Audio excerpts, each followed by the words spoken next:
உயர்திரு மிஸ்டர் மாணிக்கம் சார் அவர்கள் சிங்கப்பூர்ல இருந்தாலும் அவருடைய தோட்டத்தை பார்த்து அந்த தோட்டத்திலுடைய குறைபாடுகளை சரிப்படுவதற்காக இன்னைக்கு பசுமை பூமி விவசாயிகளை தேடி என்ற கள ஆய்வில் காட்டாம்பூர் பிள்ளையார் தான் சொல்லுவாங்க. காட்டாம்பூர் பிள்ளையார் இது வந்து திருப்பத்தூர் தாலுக்கா, சிவகங்கை டிஸ்ட்ரிக்ட். பிஞ்சுகள் வந்து பூக்கும் போது பூரா உதிர்ந்து போயிருது.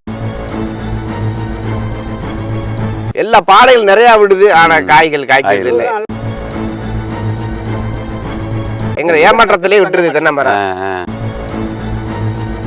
வெப்பமா வேண்டாமா வெட்டுவோமான்னு சில 10 மரம் வெட்டியாச்சு. ஒரு கொலைக்கு 20-30 சொல்றாங்க, நமக்கு ஒரு பீஸ் தான் இருக்குது. என்ன காரணம் அது?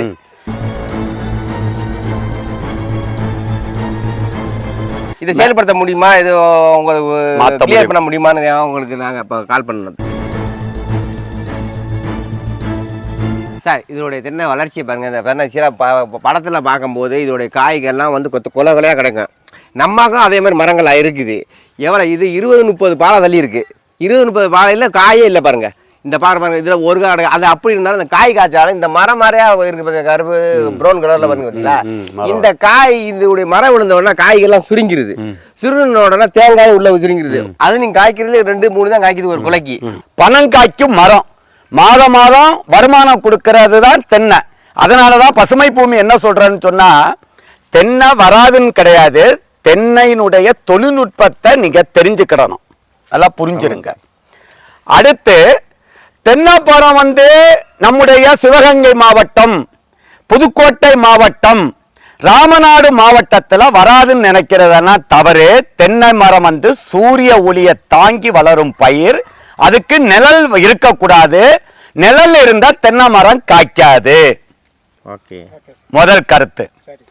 ரெண்டாவது, வீட்டுல நீங்க வளர்க்கின்ற தென்னை மரங்களுக்கு கண்டிப்பாக நீங்க வீட்டுல இருக்கிற காய்கறிகள் கழிவுகள், மாமிச கழிவுகள், இப்ப பாரு எக்ஸாம்பிள், நீங்க ஒரு சிக்கனோ மட்டனோ மீனோ கழுவுறீங்க, தண்ணிய செடிகளுக்கு கொடுங்க.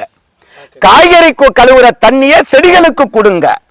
ஒரு கடையில வாங்குற உணவு வேஸ்டுகள், இப்ப சோறு மிச்சப்பட்டுச்சு, குழம்பு மிச்சப்பட்டுச்சு, எந்த ஒரு கழிவுகளையும் நம்ம சாப்பிட்ட பிறகு நம்ம கிட்ட இருக்கிற கழிவுகளை தென்னை மரத்துக்கு உரமா மாத்துங்க.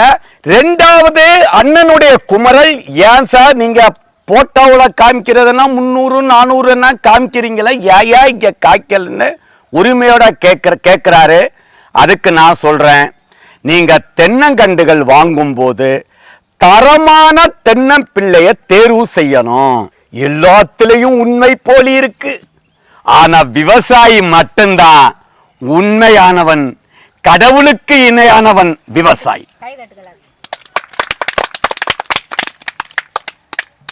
தாய்ப்பாலுக்கு, குழந்தைக்கு தாய்ப்பால் எப்படி முக்கியமோ அதே மாதிரிதான் மேல் மண்ணு செடிகளுக்கு முக்கியம். அதனால உரக்கடைகள்ல உரத்தை வாங்கி போடுறான், அவன் வளப்படுறான். இதை மாத்துறதுக்கு ஒவ்வொரு பேரும் பசுமை பூமிய சப்ஸ்கிரைப் பண்ணுங்க, ஷேர் பண்ணுங்க, லைக் பண்ணுங்க, கமெண்ட் பண்ணுங்க. விடிவு காலம் விவசாயிகளுக்கு வந்து விட்டது. கரெக்டா மணிகண்டன்? நீங்க சொல்லிக்க பலாகன் இப்படி வச்சாதான் வரும். இப்ப 4 பேர் நாங்க சொல்லுவோம், இப்படி வச்சீங்கன்னா வரும். அதான் சார் பெருமை. நீங்க இதான் ஸ்கூல் தானா சார்? அது தெரியாம எப்படி வந்து இன்ஜினியர் ஆக முடியும்? படிச்சாதான் இன்ஜினியர் ஆக முடியும். அப்ப அண்ணே, இனி நீங்க எந்த விவசாயம் செய்தாலும் அந்த மேல் மண்ணு வாசனை வந்துச்சா, வளமான மண்ணு, அந்த மேல் மண்ணை நீங்க ரிமூவ் பண்ணதும் தென்னை மரம் காய்ப்பு திறனை இழந்துடும். இப்ப புரியுதா? இப்ப நம்ம என்ன செய்யறோம்னு சொன்னா, எல்லா தென்னை மரத்துக்கும் நல்லா புரிஞ்சிருங்க, இந்த மேல் மண்ணை எடுத்து இங்க போடுங்க. மேல் மண்ணை வறண்டி போடுங்க. மேல் மண்ணை வறண்டி போடுங்க. மேல் மண்ணை வறண்டனாலதான் இந்த தென்னை மரம் இப்படி போனது. புரிஞ்சிருங்க. நமக்கு 40 தென்னை மரத்திலேயே 60 நாளைக்கு ஒருக்கா 1000 காய்க்கு மேல வெட்டலாம். இப்ப எல்லா மரமும் உங்களுக்கு பாலை வரல. இன்னும் ஒரு 3 வருஷத்துல 60 நாளைக்கு ஒருக்கா கண்டிப்பாக ஒரு 1000 காய் வெட்டலாம். அதுக்குள்ள வழிமுறையை நான் சொல்றேன். என்ன செய்யறீங்கன்னு சொன்னா, மேல் மரத்திலிருந்து 3 அடி தள்ளி, 3 அடி தள்ளிட்டோமா, இந்த மேல் மண்ணை வறண்டி இப்படி ஸ்லோப்பா கட்டிகளை உடைச்சு இப்படி அணைக்கணும். அதாவது ஸ்லோப்பா நம்ம அங்க அணைச்சோம் பாருங்க, பிளாவுக்கு அணைச்சிட்டோமா. இதுல 2 அடி அகலம், 1 அடி ஆழம் வட்டப்பாத்து. இந்த மண்ணை மேல் மண்ணை எடுத்து இங்க போட்டுட்டு அடிமண்ணை எடுத்து வரப்பு கட்டுங்க.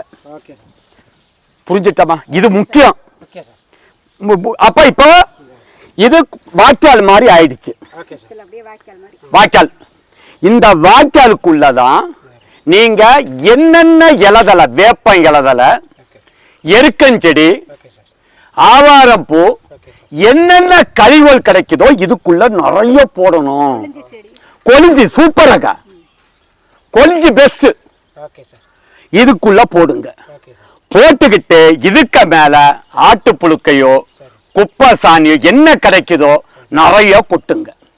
ஏன் இந்த ஓலை இந்த மரத்தை சுத்தம் பண்றேன் என்ன, இந்த இலதலை மட்டை கிட்ட எல்லாம் இதுக்குள்ள போட்டுட்டு அதுக்கு மேலதான் குப்பை சாணி போட்டுக்கிட்டு அதுக்கு போறவு நீங்க பசுமை பூமியில வாங்கல உரத்தை 6 மாதத்துக்கு ஒருக்கா போடுங்க.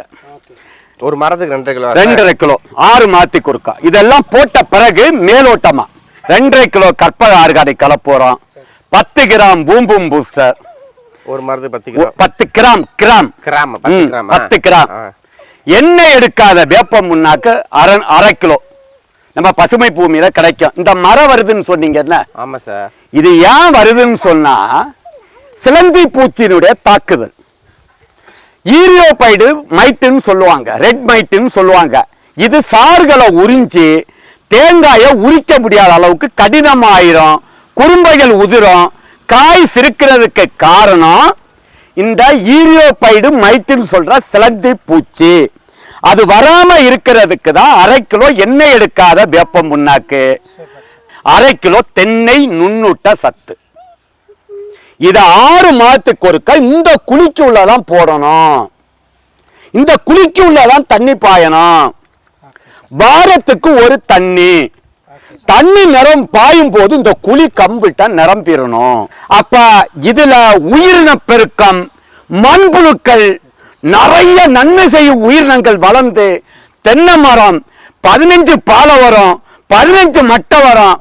ஒரு வருஷத்துக்கு 200 to 300 காய்கள் காய்க்கும்.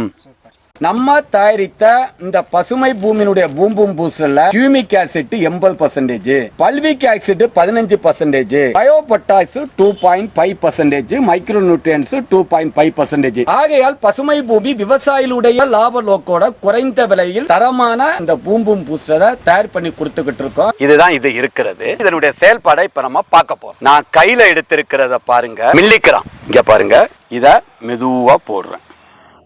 இப்ப எப்படி வேலை செய்யுதுன்னு பாருங்க. இதுதான் வேர் வளர்ச்சியை தூண்டி பயிர்களுக்கு வறட்சி, கோடையில தண்ணி பாய்க்க முடியலையா, பூம்பும் பூச போட்டா வறட்சியை தாங்கும், பூச்சி நோய்க்கு எதிர்ப்பு திறன், காய்கறிகள் டேஸ்டா இருக்கும். ஆல் இன் ஒன், எல்லா பயிர்களுக்கும் மட்டுமே உள்ளடக்கியது. இதை வாழை, ரப்பர், காபி, நெல்லி, தேயிலை, பூச்செடிகள், நிலக்கடலை, பாக்கு, காய்கறிகள், தென்னை, ஏலக்காய் போன்ற அனைத்து விதமான பயிர்களுக்கும் பயன்படுத்தலாம். நம்ம பசுமை பூமியில சிரஞ்சீவி 1, சிரஞ்சீவி 2 கன்றுகள் வாங்கி காய்ப்புக்கு வந்த விவசாயிகள் யார் யாருன்னு பார்க்கலாமா? திரு நாகராஜன் புதுக்கோட்டை, திரு ஆயுப்கான் தேனி, திருமதி மணிமேகலை கரூர், திரு திருவேங்கடம் சிவகாசி, திரு அங்கையன் தேனி, திரு ஜாய் குற்றாலம், திரு உமேஷ் பழனி, திரு முருகன் கீழாத்தூர், திரு கனகசபை ராஜபாளையம், திரு செந்தில்குமார் பொள்ளாச்சி, திரு கணேஷ்குமார் தென்காசி, திரு ரஞ்சித் உடுமலைப்பேட்டை, திரு குழந்தைசாமி கர்நாடகா, திரு குருநாதன் வேலூர், திரு உமாபதி சேலம், திரு முத்துராஜ் குரவன்குப்பம். நமது பசுமை பூமியில் ஆர்கானிக் கலப்புரம் வாங்கி பயன்பெற்ற விவசாயிகள்: திரு மணிகண்டன் சென்னை, திரு சின்னசாமி ஈரோடு, திரு சுந்தர பிரகாசம் சேலம், திரு கண்ணன் திருநெல்வேலி, திரு மோகன் விழுப்புரம், திரு சக்திவேல் திருப்பூர், திரு பரணி சேலம்,